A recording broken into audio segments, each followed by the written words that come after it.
నమస్తే, నేను మీ మాధురి.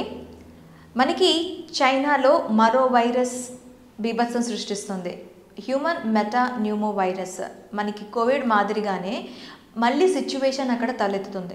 అలాంటి వైరస్ ఎక్కడి నుంచి వచ్చింది, ఎలా వచ్చింది, ఇది ఒకవేళ సోకితే వ్యాధి లక్షణాలు ఎలా ఉంటాయి, ఇది స్ప్రెడ్ అయ్యే ఛాన్సెస్, ఒక దేశం నుంచి మనకి కోవిడ్ లాగా ఇది స్ప్రెడ్ అయ్యే ఛాన్సెస్ ఎలా ఉంటుంది, ఇవన్నీ డీటెయిల్గా చెప్పడానికి మనతో పాటు ఉన్నారు హరీష్ గౌతమ్, గ్యాస్ట్రో ఎంట్రాలజిస్ట్. నమస్తే అండి. నమస్తే అండి. సార్, మనకి హెచ్ఎంపివి వైరస్ మనకి లాస్ట్ కోవిడ్ సిచ్యువేషన్ ఎలా ఫేస్ చేస్తుందో చైనా, సేమ్ అదే సిచ్యువేషన్ ఇప్పుడు మళ్ళీ చైనాలో కనిపిస్తుంది. సో దీన్ని ఎలా చూడాలి అంటారు? ఈ వైరస్ స్ప్రెడ్ ఎలా ఉంటుంది? వెన్ యూ ఏదైనా వైరస్ అండి, మీరు ఏ వైరస్ అయినా తీసుకోండి, స్ప్రెడ్ అనేది ఏంటంటే first they have various strains అనమాట. ఒకటి కాదు, ఒక్క దానిలోనే ఒకసారి మన H1N1 అంట, H1N2, N5 రకరకాల స్ట్రెయిన్స్ ఉంటూ ఉంటాయి. అండ్ మెజారిటీ ఆఫ్ స్ట్రెయిన్స్ మన మనుషుల్లోనే కాదు, బర్డ్స్లో కానీ యానిమల్స్లో కానీ they are very much prevalent అనమాట. సో వెన్ దీస్ చేంజ్, ఒక మ్యూటేషన్ కానీ ఏదైనా ఆ లక్షణాలు మారినప్పుడు they will slowly spread to the humans. Covid ముందు లేదంటే ఉంది, మన కోవిడ్ మనం 2019 ముందు కోవిడ్ లేదంటే ఆ టైంలో కూడా సిమిలర్ వైరసెస్ ఉన్నాయి. బట్ అది చేంజ్ అయ్యి మన హ్యూమన్స్లోకి వచ్చి వాట్ ఎవర్ బీభత్సం సృష్టించి మనందరికీ తెలిసింది. సేమ్ థింగ్ ఈ ఏదైతే హెచ్ఎంపివి అంటున్నామో, మెటాన్యూమో వైరస్, అది ఎప్పటి నుంచో ఉంది.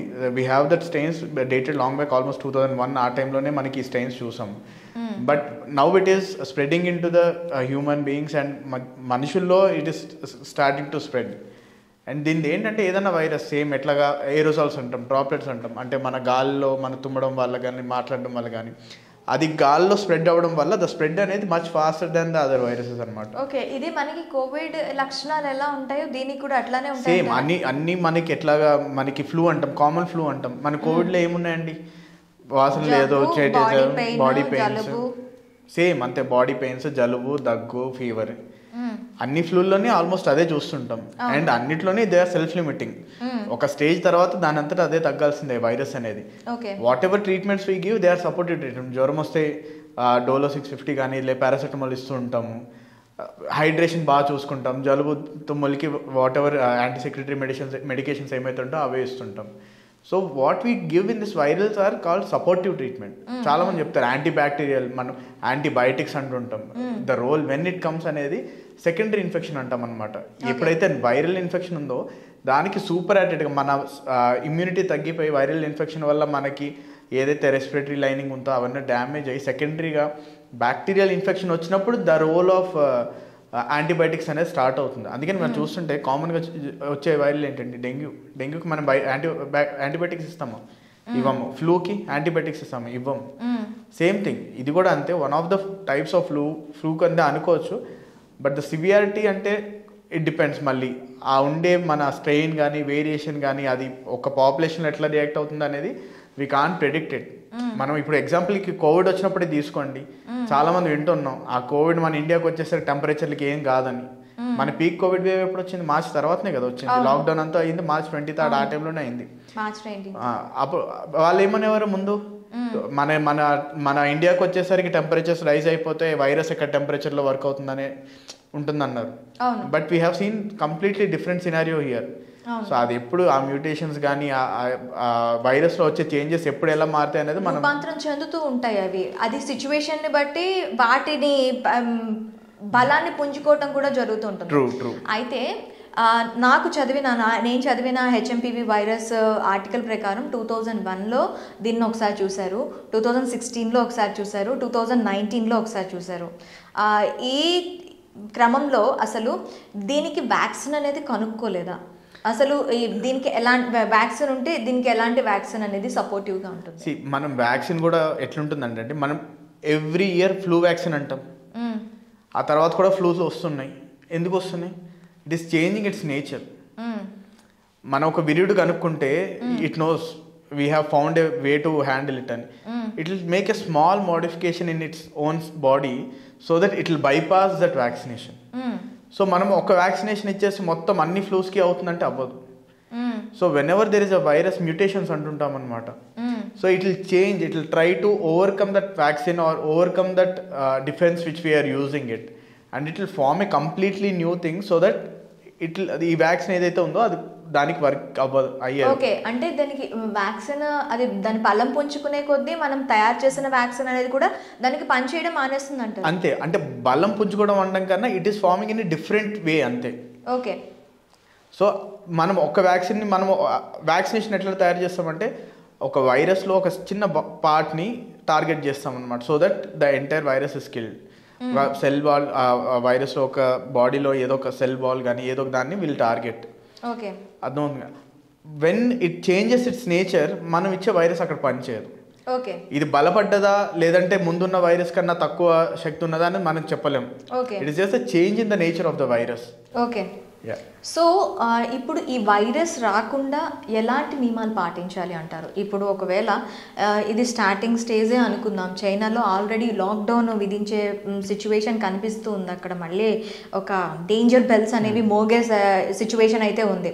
ఇలాంటి సిచ్యువేషన్లో కంట్రీ టు కంట్రీ ట్రావెల్ చేసిన వాళ్ళు కానీ అండ్ మిగతా వాళ్ళు ఎట్లాంటి జాగ్రత్తలు తీసుకోవాలి అంటారు?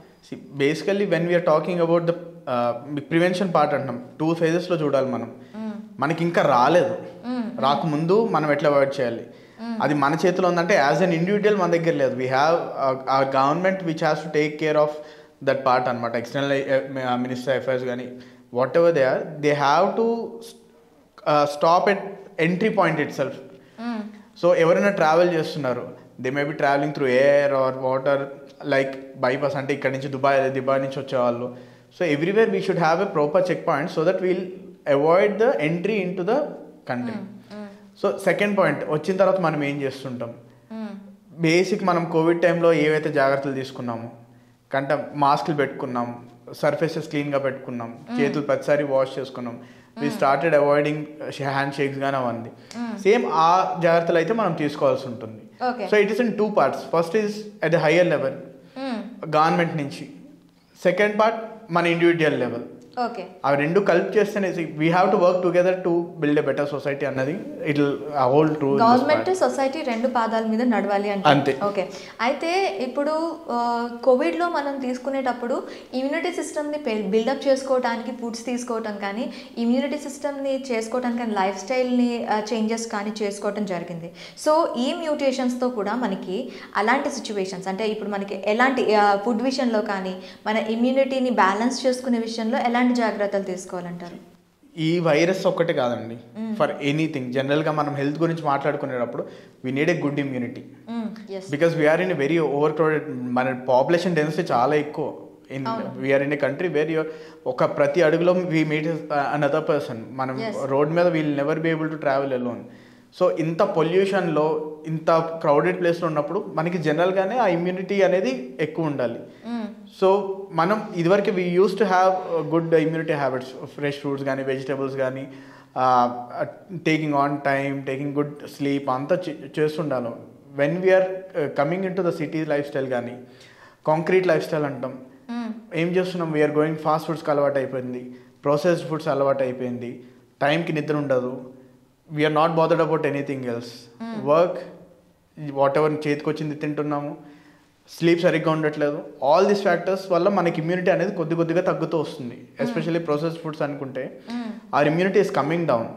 సో దానివల్ల మనం ఏం జాగ్రత్తలు తీసుకోవాలి, ఫ్రూట్స్లో మనకి చాలా వైటమిన్స్ ఉంటాయి, ఎసెన్షియల్ వైటమిన్స్.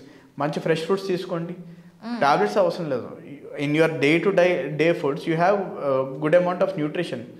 ఫ్రూట్స్ తీసుకోండి, టేక్ నట్స్ తీసుకోండి, you have a healthy life style for a healthy living.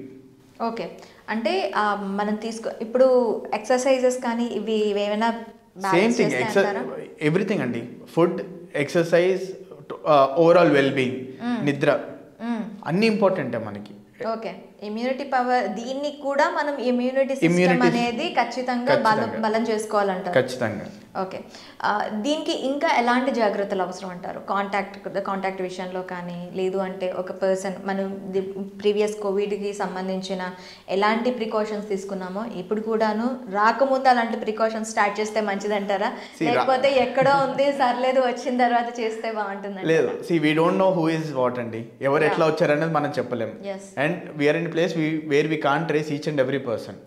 So అది మన ఇంటికి వచ్చిన తర్వాత మనం చూసుకుందాం అనే బదులు ముందు నుంచే జాగ్రత్త ఉంటే మనకు పోయేదేం లేదు. శానిటైజర్ యూస్ చేస్తున్నాం, మాస్క్ పెట్టుకుంటున్నాం, లేదంటే వీఆర్ అవాయిడింగ్ క్రౌడెడ్ ప్లేసెస్. అది ఎప్పుడు చేస్తున్నా ఇట్స్ వెరీ గుడ్ థింగ్. అంటే ముందు జాగ్రత్త తప్పేం లేదండి. వీఆర్ నాట్ లూజింగ్ ఎనీథింగ్, అంతే కదా. ఓకే ఓకే గౌతమ్ గారు, థ్యాంక్ యూ. Thank you.